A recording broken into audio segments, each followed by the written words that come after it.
We have an Airbnb in Luray, Virginia, and this was our first full year in business. We purchased the house in March of 2022 and renovated it in 2 months while Josiah was on summer break. He's a teacher. And we've now just completed our first year of running it as a short-term rental. We live in Baltimore, Maryland, so this house is a long-distance investment. The orchard is 3 hours from our row home in Baltimore City. The orchard has over 20 trees on its 1 acre of land, hence the name. But learning to manage a short-term rental from afar has definitely brought its challenges, including a broken hot water heater, fire alarms going off, and last-minute cancellations. But we'll get into that more later. Now, this is our second short-term rental. We've been running an Airbnb in Baltimore City quite successfully until Baltimore changed their rental laws and doesn't allow short-term rentals anymore. But we've been running it as a midterm rental ever since. How did we get here? But back to the orchard. Here's all the highs and lows and cost of running the short-term, long-distance real estate investment for a full year. So we're going to break down the numbers, like our monthly expenses, if it was even worth it after it's all said and done for the year, and stick around to the end and we'll share with you our biggest learning lessons. Okay, this is our shameless plug to subscribe to our channel. This is our latest project, our bathroom. We are renovating it. We'll be tiling it next. Go watch it. There's going to be shorts about it. So please subscribe. We're trying to hit 1,000 subscribers. Every subscriber gives you 1 cat pet. We're going to be sharing our monthly revenue and we're going to be putting it up right here, starting with January. And I put surprise, some little surprise. And I started to put some little notes and I was crunching the numbers. So as you can see by the bar graph, you can kind of tell, what months we made the most, what months we made 0, which was January.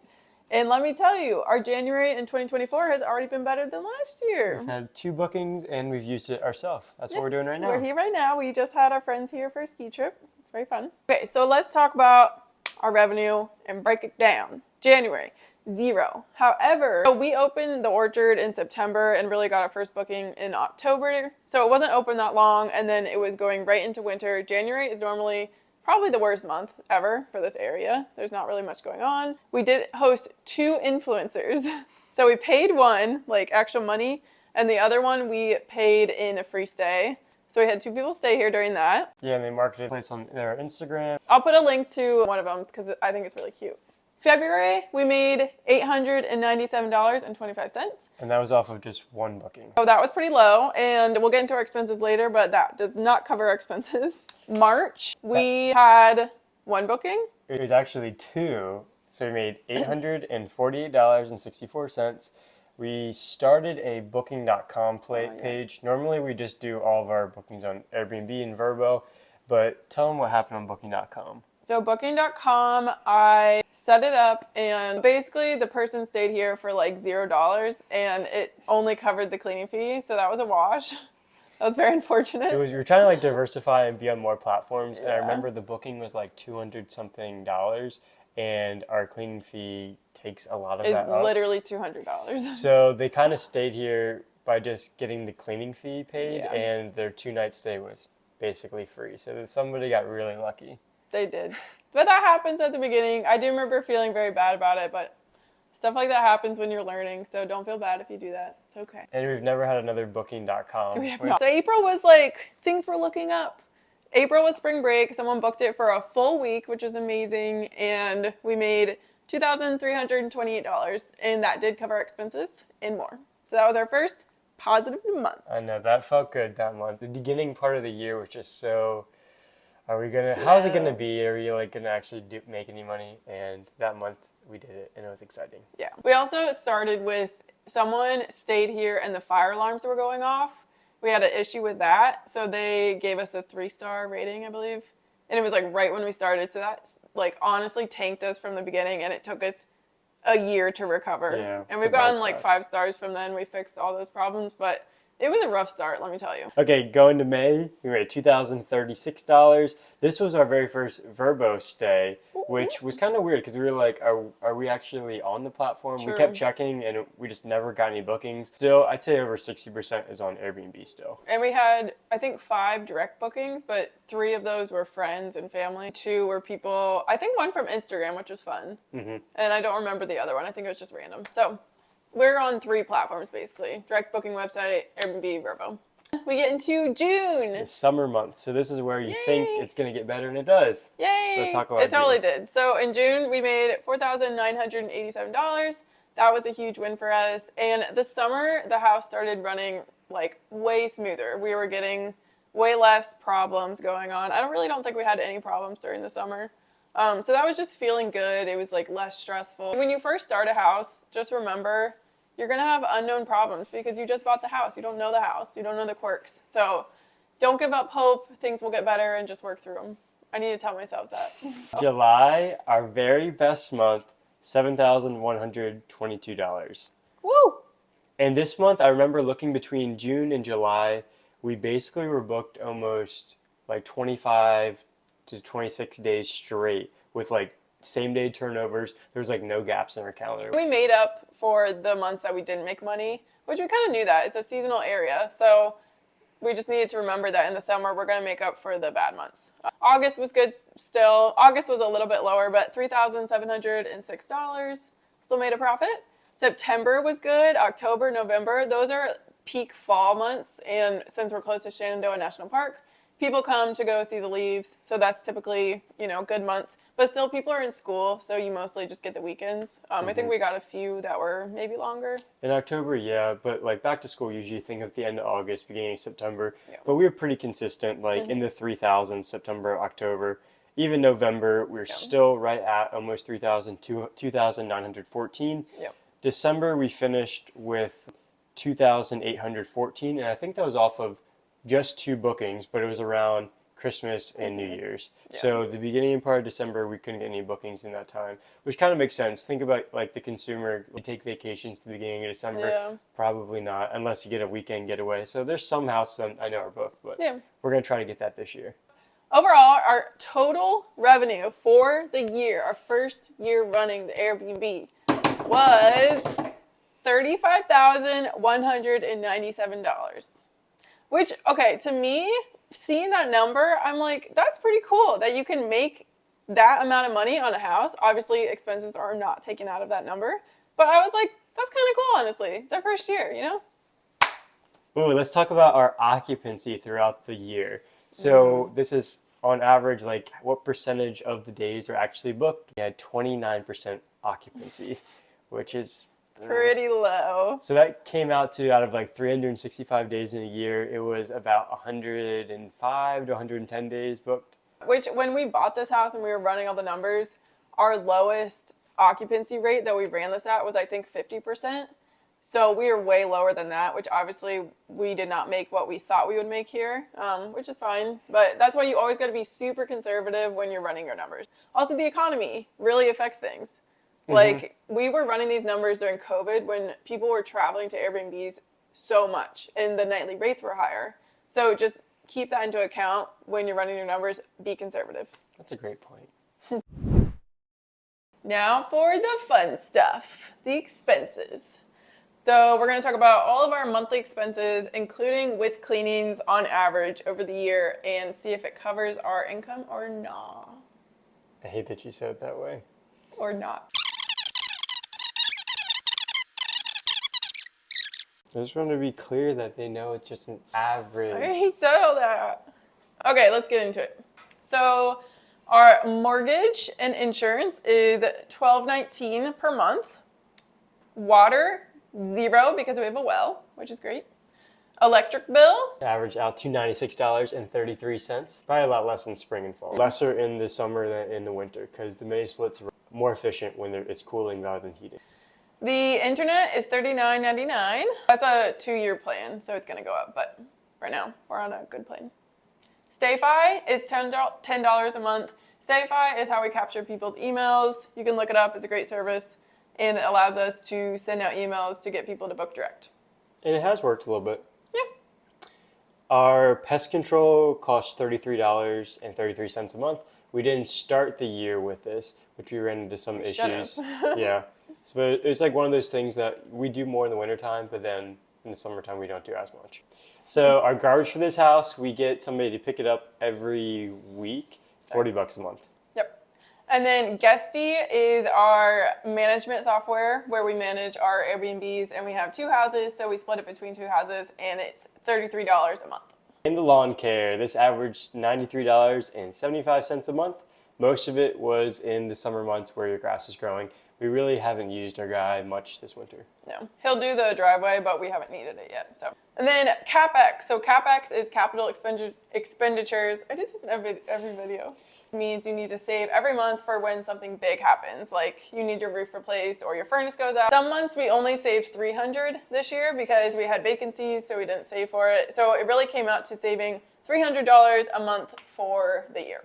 And that is like a pretty aggressive amount, but our goal is like we want to have the account more full than less. Yes. So always better to have savings when you're a homeowner. We want $10K in each account for each house because it just covers the big stuff, like our furnace going out, which costs $8,000 to fix, so we are covered.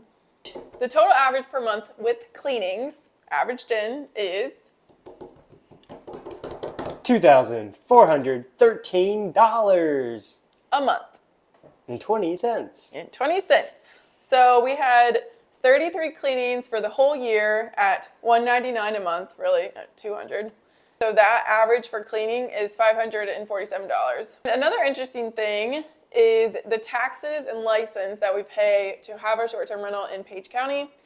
Page County occupancy tax is 5%, and Virginia tax is 5.3%. So we get doubly taxed in Virginia, which really sucks. Our total expenses for the full year, and this is including big reinvestment. Do you want to manipulate the data to make it look better or not? So are you ready for the grand total, whether we made money or not, or broke even? I'm ready. Here it is.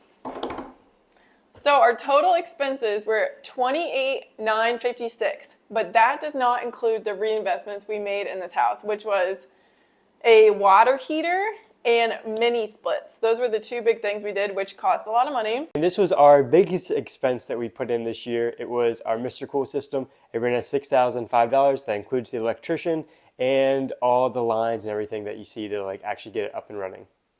We put in 3 units, 1 downstairs and 2 upstairs, and we did it all ourselves.